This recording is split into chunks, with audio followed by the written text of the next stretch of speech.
Topic second part body second పార్ట్లో చూడండి. Same concave mirror continuation.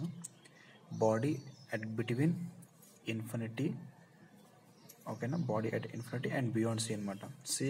Same థియరీనే ఇక్కడ ఏం చేస్తున్నాను, నేను ఈ బాడీని ఇక్కడ పెడుతున్నాను. ఇది ఎక్కడంటే సి ఉంది కదా, జస్ట్ సి అని కదా పెడుతున్నాను. Between infinity and beyond, just see పక్కన ఇన్ఫినిటీకి, ఈ ఇన్ఫినిటీకి అండ్ సికి మధ్యన పెడుతున్నాను. నాట్ ఇన్ఫినిటీ మధ్య సి పెడుతున్నాను. చూడు, ఇక్కడ నేను చూసిన రే ఒకటి మనకి ఇలాగ వెళ్ళి మళ్ళీ ఎఫ్ నుంచి కదా పాస్ అవుతుంది చెప్పిన, ఎఫ్ నుంచి పాస్ అయింది. ఇంకోటి క్రాస్ రే, ఇది ఇన్ఫినిటీ లేదంటే ఇది బియాండ్ సి ఉంది కాబట్టి ఇది నుంచి క్రాస్ రే వస్తుంది. ఈ క్రాస్ రే కూడా ఎఫ్ నుంచి పాస్ అయింది. ఇక్కడ ఒక ఇమేజ్ ఉంది మనకి ఫామ్ అయింది. చూడండి, ఇమేజ్ ఫామ్ అయింది. చూడండి, ఇక్కడ ఒక మనకి ఇమేజ్ ఫామ్ అయింది. ఎక్కడ ఫామ్ అయింది? బిట్వీన్ సి అండ్ ఎఫ్ అనమాట. చూసారా, బిట్వీన్ సి అండ్ ఎఫ్ ఒక ఇమేజ్ ఫామ్ అయింది. ఎలా ఫామ్ అయింది? B dash by A dash form అయింది. ఎలా ఫామ్ అయింది? రివర్ ఇన్వర్టెడ్గా అంటే కిందకి ఫామ్ అయింది. సో బాడీ ఎప్పుడైనా మనకి beyond C and between infinity and C, beyond C ఉందంటే అప్పుడు రియల్ ఇమేజ్ ఫామ్ అవుద్ది, ఇన్వర్టెడ్ ఫామ్ అవుద్ది, హైలీ డైమెన్షన్ ఫామ్ అవుద్ది. Between C and F image అనేది మనకి ఫామ్ అవుద్ది. ఓకేనా, ఇదో సెకండ్ కేసు కంప్లీట్ అయింది. థర్డ్ కేసు చూద్దాం. ఇక్కడ ఏమన్నాడంటే బాడీ అట్ సెంటర్ సి అన్నాడు. ఇక్కడ చూడండి, ఇది చూడండి, ఇది వద్దు, ఈ డయాగ్రామ్ కొంచెం మీకు నాట్ ప్రాపర్గా లేదు. ఇక్కడ చూడండి, ఈ ఒక ఇమేజ్ అనేది నేను ఇమేజ్ బాడీ అనేది మనకి సి దగ్గర పెట్టాను. ఎక్కడ పెట్టినా సి దగ్గర పెట్టాను. ఒక రే వెళ్ళింది, ఎఫ్ నుంచి వచ్చింది. ఇంకొక క్రాస్ రే వెళ్ళింది, ఇది కూడా ఎఫ్ నుంచి వెళ్ళింది, రిఫ్లెక్ట్ అయ్యింది. సో ఈ కండిషన్లో ఏమవుతుందంటే బాడీని ఎప్పుడైతే సి దగ్గర పెడుతున్నానో ఇమేజ్ కూడా సి దగ్గర ఫామ్ అవుతుంది. ఎలా ఫామ్ అవుతుంది? రివర్స్లో ఫామ్ అవుతుంది. సో చూడండి, when body is placed at C, real image formed inverted same size. ఈ time first condition, first two కండిషన్లో కూడా బాడీ అనేది డైమెన్షన్ ఇమేజ్గా ఫామ్ చేసింది. ఈ కండిషన్లోనే సేమ్ ఇమేజ్ ఎంతైతే ఉందో అంత ఇమేజ్ ఫామ్ అయింది. ఇమేజ్ ఇస్ ఫార్మ్డ్ ఎక్కడ ఫామ్ అయింది? అట్ సి దగ్గర ఫామ్ అయింది. సి దగ్గర బాడీ పెడితే సి దగ్గర ఇమేజ్ ఫామ్ అయిపోయింది. Second condition. ఫోర్త్ కండిషన్, ఈ కండిషన్ తర్వాత మీకు ఎలా జరుగుతుందో మీకు చూపిస్తాను. Body at between C and F. ఇప్పుడు ఏం చేశాను? బాడీని తీసుకొచ్చి సి అండ్ ఎఫ్కి మధ్యన పెట్టినాను. సేమ్ అలాగే ఒక రేర్ రిఫ్లెక్ట్ అయింది, వచ్చింది, ఎఫ్ నుంచి పాస్ అయింది, ఇక్కడ ఎక్కడో అయింది, వెళ్ళింది. సేమ్ అలాగే ఈ క్రాస్ వచ్చింది, పాస్ అయింది. ఇక్కడ రెండు కూడా కలుసుకున్నాయి. సో ఇక్కడ అనేది మనకి ఇమేజ్ ఫామ్ అయింది. ఇది ఎక్కడ ఫామ్ అయింది? బియాండ్ సి ఫామ్ అయింది. చూడండి, సి అండ్ ఎఫ్కి మధ్యన పెడితే బాడీ అనేది ఇమేజ్ అనేది బియాండ్ సి ఫామ్ అయింది. ఇక్కడ కూడా సేమ్ అంతే, real S real, inverted yes inverted. ఈసారి మనం పెట్టిన ఆబ్జెక్ట్ కన్నా ఇమేజ్ అనేది మ్యాగ్నిఫైడ్ అయ్యింది. సో మ్యాగ్నిఫైడ్ ఇమేజ్ ఫామ్ అయింది. ఎక్కడ ఫామ్ అయింది? బిట్వీన్ ఇన్ఫినిటీకి సికి మధ్యన ఫామ్ అయింది. ఇది సి కదా, బిట్వీన్ ఇన్ఫినిటీకి ఈ పాయింట్ సికి మధ్యన ఫామ్ అయింది. Between infinity and C, between infinity and C are beyond C image is formed. ఓకేనా, ఫోర్త్ కండిషన్లో ఇలా ఫామ్ అయింది. ఇప్పుడు చూడండి, బాడీ ఎట్ ఎఫ్. ఈసారి బాడీ తీసుకొచ్చి ఎఫ్ దగ్గర పెట్టిన స్వామి పెడితే ఇక్కడ నుంచి ఒక రే వెళ్ళింది, ఆల్వేస్గా ఎఫ్ నుంచి పాస్ అయింది, ఇలాగ వచ్చింది. ఇక్కడ నుంచి క్రాస్ రే వస్తే ఎలా ఫామ్ అవుద్ది? ఛాన్సే లేదు. క్రాస్ రే రావడానికి లేదు, క్రాస్ రే అసలు వెళ్ళడానికి లేదు, క్రాస్ రే తిన్నగా వెళ్ళిపోద్ది. సో ఇక్కడ ఏం చేశాను, ఇక్కడి నుంచి ఒక రే పైకి ఇలా తీసుకెళ్ళాను.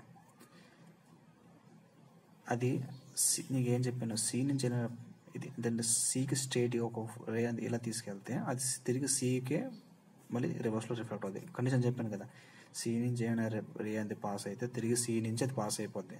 సో ఇక్కడ నుంచి కరెక్ట్గా సికి స్ట్రేట్గా ఉన్న ఒక లైట్ని ఎమిట్ చేస్తే అది ట్యాక్లో మళ్ళీ అదే రిఫ్లెక్ట్ అయ్యి అదే పాత్రలో సి నుంచి ఫామ్ అయింది. సో సి నుంచి వెళ్ళిన రిఫ్లెక్ట్ సి నుంచి వెళ్తుంది. సో ఇక్కడ ఏమవుతుంది, రెండు ప్యారల్ లైన్స్ అనేవి ఫామ్ అవుతుంది. చూడండి, మన బాడీ అట్ ఎఫ్, బాడీని ఎఫ్ దగ్గర పెట్టినప్పుడు రియల్ ఇమేజ్ ఫామ్ అవుతుంది, ఇది కూడా ఇన్వర్టెడ్ ఫామ్ అవుతుంది, హైలీ మ్యాగ్నిఫైడ్ పెద్ద ఇమేజ్ ఫామ్ అవుతుంది. Parallel lines are meet at infinity. Parallel lines అనేవి ఇన్ఫినిటీ దగ్గర మీట్ అవుతాయంట. ఎక్కడ మీట్ అవుతాయి? ఇన్ఫినిటీ దగ్గర మీట్ అవుతాయంట. అదొక కథనం. సో రియల్ ఫామ్ అవుతుంది, ఇన్వర్టెడ్ ఫామ్ అవుతుంది, హైలీ మ్యాగ్నెట్ ఫామ్ అవుతుంది. ఇమేజ్ ఫార్ములేట్ ఎక్కడ ఇన్ఫినిటీ దగ్గర ఫామ్ అవుతుంది. సో మనకి ఇన్ఫినిటీ ఎక్కడ మనకు కనబడదు. సో ఎఫ్ దగ్గర పెట్టినప్పుడు ఇమేజ్ ఫార్ములేట్ ఇన్ఫినిటీ.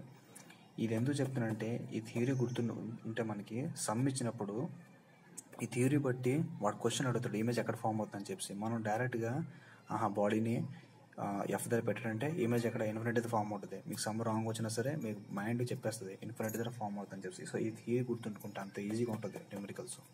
ఓకేనా. సో ఇక్కడ ఎఫ్ దగ్గర పెట్టినప్పుడు ఇమేజ్ అనేది ఇన్ఫినిటీ దగ్గర ఫామ్ అవుతుంది. మీకు చెప్పాను సి నుంచి వెళ్ళిన లైన్ సి నుంచి రిఫ్లెక్ట్ అయిపోతుంది. అందుగురించి ఈ లైన్ అనేది సి నుంచి పాస్ అయ్యే విధంగా నేను డిజైన్ చేసుకున్నాను. ఎందుకంటే క్రాస్ లైన్ తీసి ఎఫ్ నుంచి పాస్ అయ్యే విధంగా పాసిబిలిటీ లేదు ఇక్కడ ఈ కండిషన్లో. ఓకేనా, అది మ్యాటర్. ఇక్కడ చూడండి లాస్ట్ కండిషన్, కాన్కేవ్ మిర్రర్కి body placed between F and P. Principal యాక్సెస్కి ఎఫ్కి మధ్యన బాడీ పెట్టినబ్బా పెడితే ఇక్కడ చూడండి ఇక ఎలాగైనా కుదరదు. ఇక్కడ చూస్తే మళ్ళీ ఒక ఇమేజ్ని లైన్ని సి నుంచి కరెక్ట్గా తిన్న ఒక లైన్ని పెట్టాను. అది ఎలాగే రిఫ్లెక్ట్ అయింది, మళ్ళీ సి నుంచి రిఫ్లెక్ట్ అయింది. సి నుంచి రిఫ్లెక్ట్ అయిన లైట్ సి నుంచి రిఫ్లెక్ట్ అయిపోతుంది. ఓకేనా. తర్వాత మళ్ళీ నేను ఇక్కడి నుంచి ఒక లైను ఇలా తీసుకెళ్ళాను, స్ట్రేట్కి వెళ్ళి రిఫ్లెక్ట్ అయ్యి మళ్ళీ ఎఫ్ నుంచి ఒక లైన్ పాస్ అయింది, స్ట్రేట్కి వెళ్ళి ఎఫ్ నుంచి పాస్ అయింది. సో ఈ రెండు ఏమవుతున్నాయి, డైవర్జ్ అవుతున్నాయి. చూడండి లెంత్ అనేది పెరుగుతూ ఉంది. చూడండి ఇలా లెంత్ అనేది పెరుగుతూ పోతుంది, అంటే డైవర్జ్ అవుతూ పోతాయి. డైవర్జ్ లైన్స్ ఎప్పుడు కూడా మీట్ అవ్వు, బట్ అవి ముందు మీట్ అయ్యి తర్వాత డైవర్జ్ అవుతాయి కదా. సో ఒక ఇమాజినరీ లైన్ ఫామ్ చేసుకుంటాం అంతే కదండి. ఇలాగ వెళ్తున్న లైన్ మనకి ఎక్కడ మీట్ అవ్వు, కానీ ముందు మీట్ అయ్యి కదా అది ఇలాగ డైవర్జ్ అవుతున్నాయి. సో మనకు ఒక ఇమాజినరీ లైన్ ఫామ్ చేసుకుంటున్నాం, అంటే మీట్ అయినట్టుగా. ఎక్కడ మీట్ అవుతున్నాయి, బిహైండ్ ద స్క్రీన్ మీట్ అవుతున్నాయి. సో ఇక్కడ ఏమవుతుందంటే ఇమేజ్ అనేది వర్చువల్గా మారిపోతుందండి. అంటే ఇందులో కూడా రియల్ ఇమేజ్ ఫామ్ అయింది, ఇప్పుడు వర్చువల్ ఇమేజ్ ఫామ్ అయింది. అంటే ఇమేజ్ ఫామ్ అయినట్టు క్రియేట్ అవుతుంది. సో వర్చువల్ ఇమేజ్ ఎరెక్ట్ ఎలాగుంది, హైలీ మ్యాగ్నిఫైడ్. ఒరిజినల్ ఇమేజ్ కన్నా హైలీ మ్యాగ్నిఫైడ్ అనమాట. అంటే లాస్ట్ కేసులో మాత్రమే, కాన్కేవ్ మిర్రర్కి లాస్ట్ కేసులో మాత్రమే మనకి virtual and direct image form అవుతాయి. లాస్ట్ కేసు ఏంటి, when image is placed between when object is placed between force and principal axis. ఓకేనా. దీని యొక్క ఎగ్జాంపుల్, ఈ మిర్రర్ యొక్క ఎగ్జాంపుల్ షేవింగ్ క్రీమ్. షేవింగ్ క్రీమ్లోనే పెద్దగా కనిపిస్తుంది, షేవింగ్ మిర్రర్ పెద్దగా కనిపిస్తుంది ఫేస్ అనేది. అది దేనివల్ల అంటే ఆ మిర్రర్ తయారయ్యేది కాన్కేవ్ మిర్రర్. ఆ మిర్రర్లో మాత్రం ఆబ్జెక్ట్ అనేది ఎలా పెడుతుందో బిట్వీన్ ఫోకస్ అండ్ ప్రిన్సిపల్ పెట్టే విధంగా డిజైన్ అవుతుంది. సో అందువల్ల షేవింగ్ మిర్రర్ మనకి కాన్కేవ్ మిర్రర్, కాన్వెక్స్ మిర్రర్ కాదు. ఓకేనా. దీనిలో కూడా ఓ కండిషన్లోని వర్చువల్ డైరెక్ట్ ఇమేజ్ ఫామ్ అవుతుంది. అంటే concave mirror can produce both virtual and real images. ఓకేనా. కాన్కేవ్ మిర్రర్ దీన్ని క్లోజ్ అయిపోయింది. ఇప్పుడు కాన్వెక్స్ మిర్రర్ చూద్దాం. కాన్వెక్స్ మిర్రర్లో సింపుల్గా బండ గుర్తు, all images should be virtual and direct. ఒక్కటి కూడా రియల్ ఇమేజ్ ఫామ్ అవ్వదు. కన్కేవ్ రియల్ కూడా ఫామ్ అవుతుంది అండ్ లాస్ట్ కేసులో వర్చువల్ కూడా ఫామ్ అవుతుంది. బట్ కన్వెక్స్ మిర్రర్లో మాత్రం అన్నీ కూడా వర్చువల్ అండ్ డైరెక్ట్, ఒక్కటి కూడా రియల్ ఇమేజ్ ఫామ్ అవ్వదు. ఫస్ట్ కండిషన్ చూడండి. ఫస్ట్ కండిషన్, ఒక బాడీని సేమ్ ఇన్ఫినిటీ దగ్గర పెట్టాను. ఇందాక కన్వెక్స్లో ఫస్ట్ కేసులో ఇన్ఫినిటీ దగ్గర పెట్టాం కదా, ఇన్ఫినిటీ దగ్గర పెట్టాను. లైన్ ఇలాగ వెళ్ళింది, ఆల్ లైన్స్ ఇన్ఫినిటీ వచ్చిన ప్యారలల్గా ఉంటాయి, ఒకటి కూడా క్రాస్ లైన్ రాదు. వెళ్ళింది, గుద్దుకుంది. ఇలా గుద్దుకున్న తర్వాత రిఫ్లెక్ట్ ఎక్కడి నుంచి పోతుంది, ఎఫ్ నుంచి కదా పోవాలి, అన్ని ఎఫ్ నుంచి కదా పోతుంది. పోయినప్పుడు ఇక్కడ చూడు ఏ డాష్ బి డాష్ అని చెప్పి స్ట్రైట్గా ఫామ్ అవుతుంది. వర్చువల్ ఇమేజ్ ఫామ్ అవుతుంది, ఎరెక్ట్ హైలీ డైమెన్స్డ్ ఫార్ములేట్ ఫోకస్ దగ్గర ఫామ్ అవుతుంది. అంటే ఇన్ఫినిటీ దగ్గర పెడితే ఫోకస్ దగ్గర ఫామ్ అవుతుంది. సింపుల్గా, ఇందులో పెద్దగా ఏముండదు, రెండు కండిషన్స్ వస్తాయి, గుర్తుపెట్టేసుకోవడం బండ గుర్తు. Second case, body anywhere in front of mirror. Mirror just ముందు, ఇందాక ఇన్ఫినిటీ దూరంలో పెట్టాం కదా, ఇప్పుడు జస్ట్ మిర్రర్కి ముందునే పెట్టాం. సో మళ్ళీ ఒక స్ట్రైట్ లైన్ వెళ్ళింది, రిఫ్లెక్ట్ అయింది, ఖచ్చితంగా ఎఫ్ నుంచి పాస్ అయింది, ఎఫ్ నుంచి పాస్ అవ్వరా. ఈసారి ఇంకొక లైన్ వచ్చింది, ఇది మాత్రం ఎఫ్ నుంచి పాస్ అవ్వకుండా దీని చేసిన సి నుంచి పాస్ చేయించేసాను, నేను సి నుంచి పాస్ చేయించాను. సో ఇలాగా ఇమేజ్ అనేది ఏమైంది, ఫోర్స్కి ప్రిన్సిపల్కి ప్రిన్సిపల్ యాక్సెస్కి ఫోకస్కి మధ్యలో ఫామ్ అయిపోయింది. సేమ్ అదే condition, image is formed is virtual erect diminished formed between force and principal. ఈ రెండు కేసులు. ఓ కండిషన్లోని మనకి ఇన్ఫినిటీ పెట్టాం, ఇంకో కండిషన్ మనకి మిర్రర్ ముందు పెట్టాం. బోత్ కేసులో కూడా వర్చువల్ ఎరెక్టే. ఈ కండిషన్లో కూడా డైమెన్షన్, ఈ కండిషన్ కూడా డైమెన్షనే. బట్ ఈ కండిషన్లోనే ఇన్ఫినిట్లో పెడితే ఫోకస్ ద్వారా ఫామ్ అయింది. ఇక్కడ జస్ట్ మిర్రర్ ముందు పెడితే between principal axis and focus మధ్యన ఫామ్ అయింది. ఈ రెండు కేసులు గుర్తుంచుకుంటే మనకి కన్కేవ్ మిర్రర్ అయిపోయినట్టే. సో దీంతో ప్రకారం మనకి మిర్రర్ కండిషన్స్ పూర్తయినాయి. మనకి RRBలో ఎక్కువగా మిర్రర్సే అడుగుతారు. ఓకేనా. సో మిర్రర్ కండిషన్స్ కంప్లీట్ అయిపోయినట్టే మనకి. ఇప్పుడు మనం న్యూమరికల్స్కి వద్దాం. మిర్రర్ ఫార్ములా 1/f, f అంటే focus equal to u plus 1/v, 1/u plus 1/v. u అంటే distance of object from pole, p అంటే ప్రిన్సిపల్ యాక్సెస్ ఆఫ్, p అంటే పోల్ కూడా అనొచ్చు మనం. ఓకేనా. p అంటే పోల్ మనకి గుర్తుంచుకోండి. p అని ఇందాక నుంచి నేను ప్రిన్సిపల్ యాక్సెస్ అంటున్నా, p అంటే యాక్చువల్గా పోల్ అండి. మెయిన్ కాన్సెప్ట్ p అంటే పోలు. బట్ ఈ పోల్ అనేది మనకి ఈ లైన్ ఉంటుంది కదా, మనకి ఇలాగ ఈ లైన్ ఉంది కదా, చూడండి ఈ లైన్ ఉంది కదా, మనకి ఈ లైన్ ఫామ్ అవుతుంది కదా. మనకి ఇందాక స్పేస్లో చూపించాను, ఇందాక మనకి ఈ లైన్ చూపించాను కదా మీకు. ఇలాగ ఒక లైన్ ఉంటుందని చెప్పి, ఈ మిర్రర్కి ఇలాగ ఒక లైన్ ఉంటుందని చెప్పి, ఇలా లైన్ లేదంటే ఈ లైన్ చూడండి. ఇందాక ఇక్కడ సెంటర్ నుంచి ఒక లైన్ వెళ్తుంది చూడండి, చెప్పాను కదండి ఈ లైన్. ఆ లైన్ యాక్చువల్గా ప్రిన్సిపల్ యాక్సెస్ అంటాం. సో ఈ ప్రిన్సిపల్ యాక్సెస్ మీద ఈ పోల్ p ఉంది కాబట్టి ఈ pని కూడా ఆ విధంగా నేను ప్రొనౌన్స్ చేశాను. యాక్చువల్గా దాన్ని పోల్ అంటారు, దీన్ని యాక్చువల్గా పోల్ అంటారండి. కానీ ప్రిన్సిపల్ యాక్సెస్ మీద ఉంది కాబట్టి కొంతమంది ప్రిన్సిపల్ యాక్సెస్ అని చెప్పేస్తారు. యాక్చువల్గా ఇది రాంగ్ టర్మ్, నేను కూడా అది వాడకూడదు. బట్ దీన్ని పోల్ అనాలి. ఓకేనా, పోల్ అనాలి. రైట్. సో ఈ ఫార్ములా చూసుకుంటే u and the distance of object from the pole, v and the distance of image from the pole. Pole is p అన్నమాట. Pole is nothing but p. నేను ఇందాక principal access అన్నాను, sorry. Principal access మీద చెప్పేసి నేను principal access మీద ఉంటుంది కాబట్టి నేను అని చెప్పేసాను. బట్ దీని యాక్చువల్గా పోలే అనాలా, పోల్ అంటారు. Pole p. ఓకేనా. ఫార్ములా అంటే 1/f equal to 1/u plus 1/v. Important formula, ఖచ్చితంగా ఫార్ములా గుర్తుంచుకోవాలి. ఓకేనా. ఈ ఏమిగా సాల్వ్ చేసే ముందు సైన్ కన్వెన్షన్ మనం తెలుసుకోవాలా. ఎలా చేస్తాం చూడండి ఒకసారి. చూడండి, మిర్రర్ ఫార్ములా అంటే 1/f equal to 1/u plus 1/v కదా. సో దీన్ని వైని మనం బేస్ లైన్ అనుకుంటే, ఈ వై యాక్సెస్ని మనం బేస్ లైన్ అనుకుంటే, ఇటువైపు ఉన్నదాన్ని మనం నెగిటివ్ తీసుకోవాలి, అటువైపు ఉన్నది మనం పాజిటివ్ తీసుకోవాలి. ఓకేనా. ఆడ క్వశ్చన్ అడుగుతాడు, ఆ క్వశ్చన్లోని సపోజ్ ఆబ్జెక్ట్ అనేది ఇటువైపు ఉంది అటువైపు ఉంది చెప్తాడు. సో దాన్ని బట్టి మనం అది ఆ ఈ పోల్ని బేస్ చేసుకొని పోల్ మీద ఒక లైన్ గీసి ఆ పోల్ యొక్క ఇటువైపు ఉన్న టర్మ్స్ అన్ని కూడా నెగిటివ్ తీసుకొని ఇటువైపు ఉన్న టర్మ్స్ పాజిటివ్ తీసుకుంటే మనకి సమ్ అనేది ఎగ్జాక్ట్గా మనకు వచ్చేస్తుంది. ఎలా చేయాలో చూపిస్తాను. ఇది ఈ పోల్ని బేస్ చేసుకొని ఎక్సెస్ని బేస్ చేసుకొని మరి ఇటువైపు ఉన్న అన్నింటిని కూడా నెగిటివ్ తీసుకోవాలి, ఇంకా రైట్ హ్యాండ్ సైడ్ అన్నింటిని కూడా పాజిటివ్ తీసుకోవాలి. ఆ ప్రకారం మిర్రర్ ఫార్ములాస్ని మనం అప్లికబుల్ చేసుకోవాలి. అప్పుడు మనకి సైన్ కన్వెన్షన్ ఈజీగా వస్తుంది, ఎటువంటి మిస్టేక్స్ రాకుండా ఆన్సర్ వస్తుంది. ఈ సమ్ చూడండి ఫస్ట్. ఇది కాన్కేవ్ మిర్రర్ సమ్. ఇక్కడ ఏమన్నాడంటే రేడియస్ ఆఫ్ కర్వేచర్ r అనేది 20 సెంటీమీటర్స్ ఇచ్చాడు. అండ్ ఆబ్జెక్ట్ ఇస్ ప్లేస్డ్ ఎక్కడ అన్నాడు, object is placed at f అన్నాడు. అంటే ఆబ్జెక్ట్ అనేది ఇక్కడ ఉందని చెప్పాడు, ఎఫ్తో అని చెప్పాడు. సో మనకి ఈ డిస్టెన్స్ ఏమైపోద్ది, distance between object and principal equal to ఏమైపోద్ది, u అయిపోద్ది. ఓకేనా, అంతే కదా. మరి distance between pole and object called u. Distance between pole and image is called v.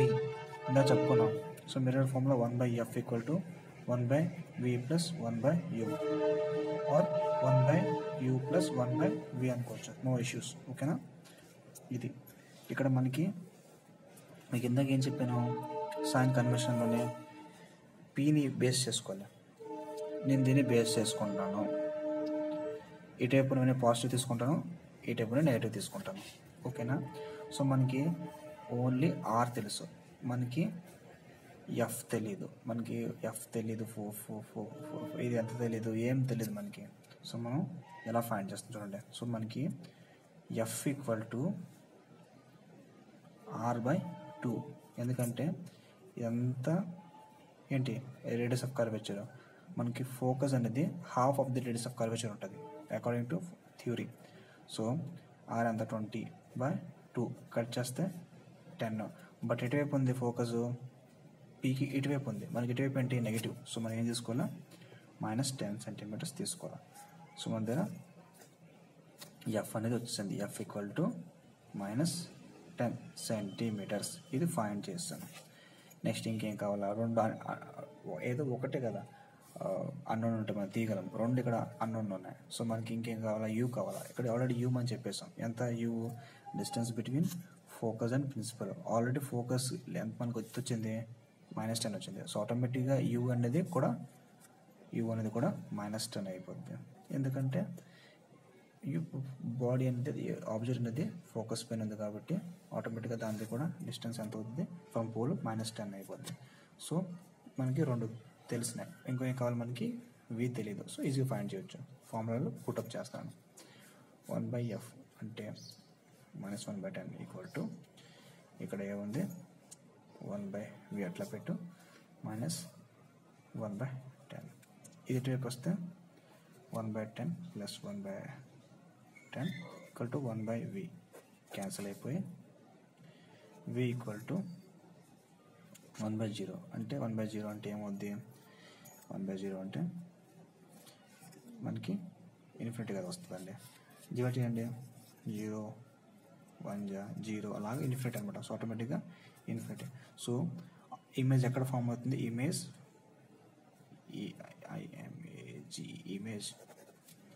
Image formed at infinity. ఎక్కడ ఫామ్ అవుతుంది? ఇన్ఫినిటీ దగ్గర. ఇమేజ్ ఫామ్ ఎక్కడ? ఇన్ఫినిటీ దగ్గర అవుతుంది అనమాట. సో మనకి ఎక్కడ వి ఎక్కడ వస్తుంది? ఇన్ఫినిటీ దగ్గర వస్తుంది. అప్పుడు ఏం చేసాం? మనం సమ్ చేసి ఫైండ్ చేసాం. కరెక్ట్ కదా? ఇది సాల్వ్ చేసి ఫైండ్ చేసాం. సింపుల్ చెప్పాలంటే ఫస్ట్ పైగా చూడండి ఒకసారి. బాడీని ఎక్కడ పెట్టాను నేను? ఎఫ్ దగ్గర పెట్టినాను. కరెక్టా కదా? బాడీని ఎక్కడ పెట్టినాను? ఎక్కడ పెట్టాను చెప్పాడు? ఎఫ్ దగ్గర పెట్టాడు. అకార్డింగ్ టు ఇందాక మనం చదివిన థియరీ గుర్తుందా మనకి? ఇందాక థియరీ చదివాం.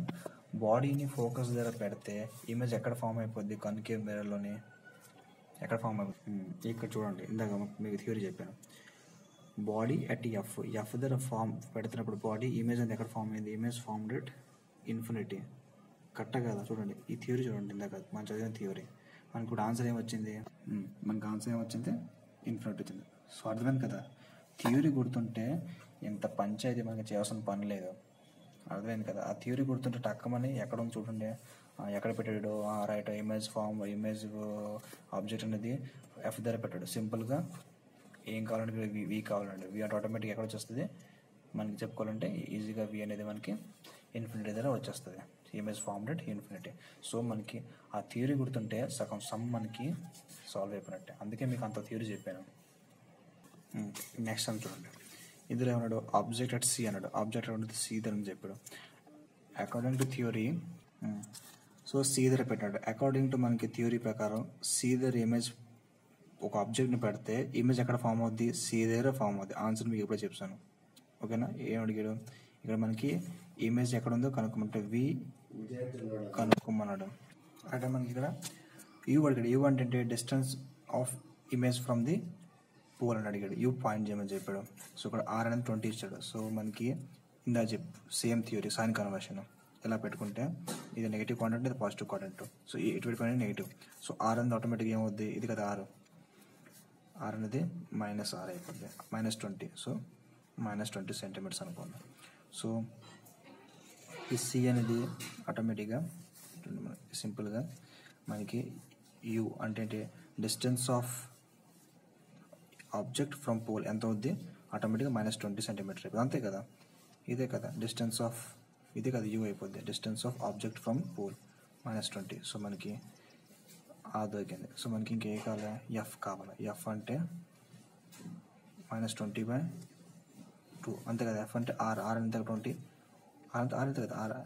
ఎఫ్ అంటే r/20 r/2 r/20. సో ఆటోమేటిక్గా -10 ఎఫ్ వచ్చేసింది. ఫార్ములా వేసాడు.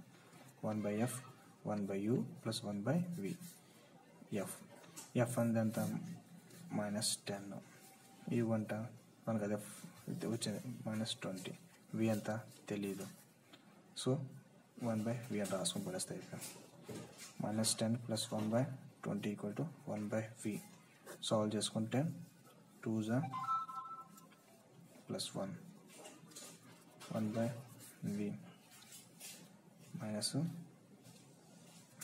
మిగులుతుంది v. So v equal to -20. సింపుల్గా. So v equal 20. ఇందాక నేను ఏం చెప్పినా?